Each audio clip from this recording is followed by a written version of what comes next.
நல்ல காரசாரமான மட்டன் குழம்பு எப்படி செய்யலாம்னு பார்க்கலாம். இது ஒயிட் ரைஸ், இட்லி, தோசை கூடலாம் பக்கவான காம்பினேஷனா இருக்கும்.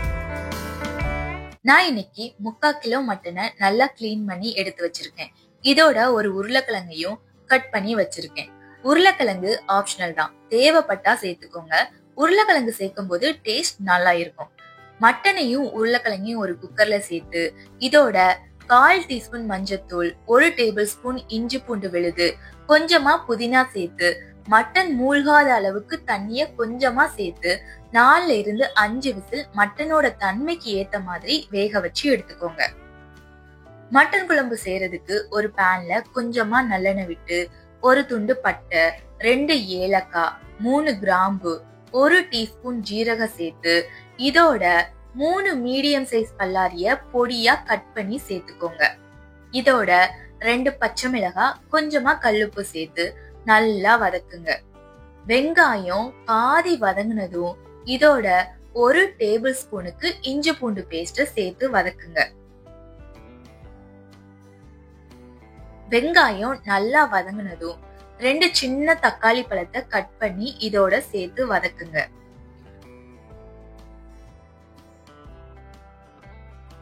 வெங்காய தக்காளி நல்லா வதங்கினதும் இதோட 1/2 டீஸ்பூன் மஞ்சத்தூள், 3 டேபிள் ஸ்பூன் மல்லித்தூள், 1 டேபிள் ஸ்பூன் வெறும் மிளகாய் தூள், 1 டேபிள் ஸ்பூன் மட்டன் மசாலா இல்லைன்னா நீங்க கரம் மசாலா கூட சேர்த்து நல்லா எண்ணெயோட வதக்கி விடுங்க.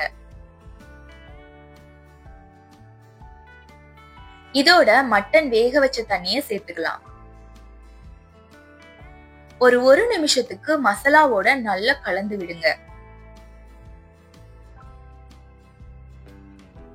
அப்புறமா இதோட வேக வச்ச மட்டனையும் சேர்த்து குழம்புக்கு தேவையான அளவுக்கு தண்ணியையும் சேர்த்து உப்பு சேர்த்து மூடி வச்சு கொதிக்க விடுங்க. 10 நிமிஷத்துக்கு பிறகு குழம்பு நல்லா இப்ப கொதிச்சு வந்திருக்கு.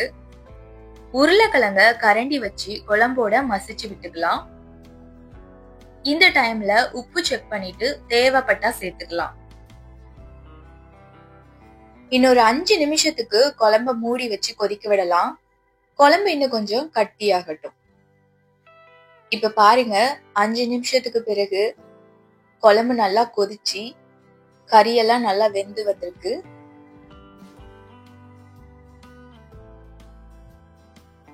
இந்த டைம்ல மல்லி இலை தூவி ஒரு டைம் கொதிக்க விட்டு இறக்கிடலாம்.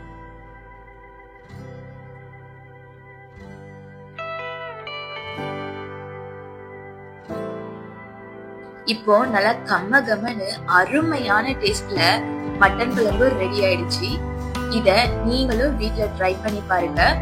பிடிச்சிருந்துச்சு அப்படின்னா கமெண்ட் பண்ணுங்க, லைக் பண்ணுங்க அண்ட் சப்ஸ்கிரைப் பண்ணிடுங்க.